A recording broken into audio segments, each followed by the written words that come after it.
Having faith, having faith, having faith. So confusing. Having faith in the Lord does not mean just going through life throwing caution to the wind. No, having faith in the Lord means you know where the exits are, and then you fully let go until you need to use the exits. God understands that we are flesh and blood, but we're not just flesh and blood. I've heard it said that we are both.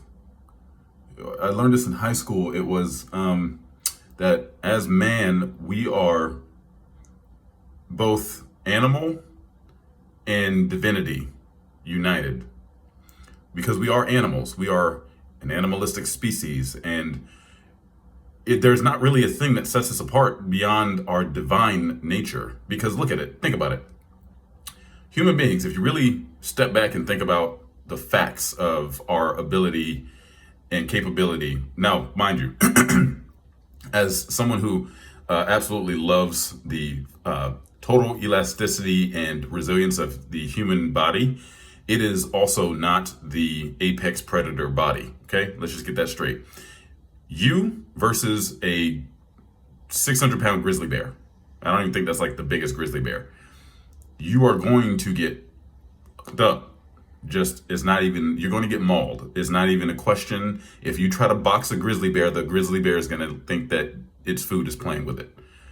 That's all. But we do not succumb to grizzly bears.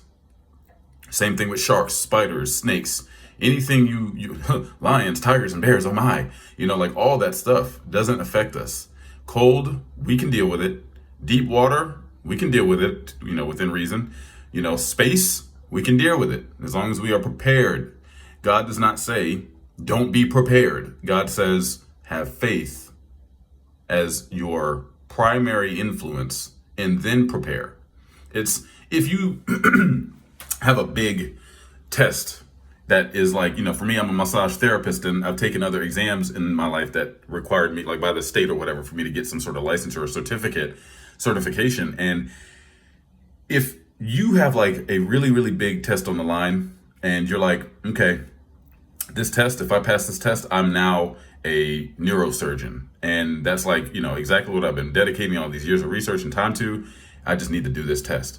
And then you fail to effectively and properly study. You fail to follow the 5 Ps, right? Proper preparation prevents poor performance. And then you flunk out of that test and you're, oh my God, you're livid. You're like, oh, I'm so angry at God for not giving me this opportunity. Man, please, if you're that person, come over to my place. I'll slap the shit out of you. Why? Not because I don't care about you, not because I don't think that you deserve the opportunity, but because you didn't properly prepare for the opportunity. You can't blame anybody else but yourself. That's the reality, and that's how it is. I will end it here. I have done many, many backflips, literally backflips, like gymnastic backflips in my life. I'm 6 foot tall. Now I'm over 200 pounds. But I learned how to do this, years ago when I was in my early mid-20s. And I'd never done a backflip before. I was always afraid to break my neck as a kid. Now, I'd done backflips on trampolines and stuff. It was never a problem. But like doing it from the ground, I had like landed on my head once when I was a kid. And I was like, nope, that's it for me. And then one day I was like, you know what? I saw a kid at FIU's North Campus doing backflips. His name is Pac-Man. Shout out Estrus. And he was doing backflips and like, he was a cheerleader for FIU. And I was like, okay, this kid is like really fucking good. He's like doing a lot of crazy stuff. And he was in the field and he was just having a good time. And it's like he had done so many backflips over the course of a few weeks or whatever training that he actually like kind of made a groove in the grass where he'd worked out every day. And I was like, damn, this is really impressive. So I was like, hey man, how do you learn how to do a backflip? He was like, oh bro, just come over, I'll spot you. And he spotted me, and within 15 minutes I had my backflip down. What he didn't know is that I knew how to do a front flip, no problem. He was like, yeah, front punches are hard. Front punches are hard only because they hurt. Ask any gymnast and like, backflip or front flip, they're probably going to say backflip because front flips are hard. They really do screw up your shins. But anyway, I digress. The point is that when somebody's learning how to do a backflip, they're really afraid of going backwards. This is not our natural nature. We don't do this on a regular basis. So it is unusual. It's just uncomfortable for us. Faith is being able to fully commit to the rotation of the back tuck to tuck, to do the jump, to everything, all those things coming together in spite of your fear. But you don't just build it up. You don't just walk onto a field and say, I'm a cheerleader, backflip done, like never done it before in your life. You have to find help.